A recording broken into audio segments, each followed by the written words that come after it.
You wake to the smell of smoke. Not wood smoke, not incense. The kind of smoke that means a building is already lost. You reach for a weapon. Your hand finds a spear. Around you, 30 servants scramble in the dark. The paper screens are glowing orange, and beyond them, footsteps. Thousands of them. One of your attendants screams a name. The name of the man who sent these soldiers. You recognize it because you're the one who promoted him, gave him an army, made him lord of an entire province. 12 hours ago, you controlled half of Japan. Now you're trapped in a burning temple with 30 men against 13,000. They call you the Demon King. You're going to die in this room. Rewind 31 years. You're 17 years old, standing at your father's funeral. 300 priests have gathered at Bonshoji Temple. Your younger brother stands beside the altar in full formal dress, long hakama, pressed kataginu, every crease in place. He burns the incense exactly as tradition demands. The elders nod. Then you walk in. Your hair is tied up in a loose knot with a piece of cord. Your robe is caked with mud. A rope holds it shut. A long sword hangs off one hip. You haven't bathed. You walk straight to the altar, grab a fistful of ceremonial incense, and throw it at the tablet bearing your father's name. Then you leave. Not a single person stops you. Nobody knows what to say. Behind you, 300 mouths hang open. The word passes through the room before you reach the door. The Fool of Owari. Your father, Oda Nobunaga, was a minor warlord who spent his whole life fighting neighbors over 8 districts of a single province. He left you a partial inheritance and a clan full of people who think you're an embarrassment. Your own uncle wants you dead. Your brother, the well-behaved one at the funeral, is gathering supporters to replace you, and 3 of your 4 chief retainers have already switched sides. The 4th hasn't. His name is Hirate Masahide.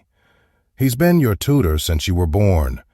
He taught you swordsmanship, archery, tactics. He begged you to behave at the funeral. You didn't listen. Within 2 years, Masahide kills himself. Seppuku. Ritual disembowelment with a short blade. The history books say he did it out of shame, to send you a message no words could carry. You're destroying yourself, and he'd rather die than watch. It works. You build a shrine in his name, and then you start to change. Not your personality, you'll never stop being strange, but you stop losing. You kill your uncle. You lure your brother into a trap and have him assassinated. By 1559, every rival inside the Oda clan is either dead or silent. You own Owari, all 8 districts. But Owari is still just one small province in a country of 66, and the largest army in Japan is headed straight for it. His name is Imagawa Yoshimoto. He controls 3 provinces. He has 25,000 soldiers. He's marching to Kyoto to seize the capital and declare himself the most powerful man in Japan. You have 3,000 men. Your advisors tell you to retreat to your castle and wait out the siege. You refuse. The night before the battle, you gather your men and tell them that to sit and wait is suicide. Then you send them home to rest. The next morning, before the sun is up, you eat a bowl of rice porridge standing up, still putting on your armor. There's a song you've loved since you were a boy, about how a man's life lasts 50 years, and compared to the age of this world, It is but a dream. You say the line out loud. Then you march. At Okehazama, you plant dummy soldiers with flags near a fortified shrine to make your force look larger. Then you take your real army, 3,000 men, through forest paths you've memorized since childhood, and circle behind the Imagawa camp. It's a hot afternoon. The Imagawa soldiers have removed their armor. They're drinking, celebrating the fortresses they captured that morning. Then a thunderstorm hits. While 25,000 men huddle under trees, you attack from behind. Yoshimoto hears the chaos and assumes it's a drunken brawl among his own troops. By the time he realizes what's happening, your men are already inside the camp. 2 of your samurai cut him down before he can escape. 25,000 soldiers without a leader dissolve in a single afternoon. Among the survivors is a young hostage turned vassal named Matsudaira Motoyasu. He walks away from the wreckage, returns to his home castle, and swears loyalty to you instead. He'll later change his name to Tokugawa Ieyasu, and he won't forget what he owes you. You're 26. Yesterday you were the Fool of Owari. Today, nobody's laughing. Over the next 8 years, you rewrite the rules. You marry your sister to a neighboring lord to secure an alliance, then conquer the province north of you when its leader turns out to be incompetent. In 1568, a man claiming to be the rightful shogun asks for your help. You ride into Kyoto with your army, install him on the throne, and let everyone believe you're his servant. You're not. Within 5 years, you exile him and declare the old shogunate finished, ended not by an invading army, but by a warlord from a province most people couldn't find on a map. The tools you use are not traditional. You don't care about bloodlines or rank. Your 2 best generals are a peasant son and a wandering ronin, men who'd never have been given command under any other lord in Japan. You promote based on results, which is how a sandal bearer named Kinoshita ends up running your western campaign. History will remember him as Toyotomi Hideyoshi. And then there are the guns. Portuguese traders brought matchlock muskets to Japan in 1543, when you were 9 years old. Most warlords treat them as curiosities. You see something else. At the Battle of Nagashino in 1575, you line up 3 rows of gunners behind wooden palisades. The first row fires, crouches, reloads. The second row fires, then the third. Continuous gunfire, something Japan has never seen. The legendary cavalry of the Takeda clan charges straight into it. The bullets tear through their armor. 10,000 Takeda soldiers. The samurai class has perfected the art of the sword for as long as anyone can remember. You just proved that a peasant with a gun can kill a mounted warrior from 50 meters. Every other lord in Japan calls this dishonorable. You don't care. By 1571, the Buddhist warrior monks of Mount Hiei have been a political and military power for centuries. Their monastery sits outside Kyoto like a fortress. They've sheltered your enemies and armed your rivals for years. You burn it to the ground.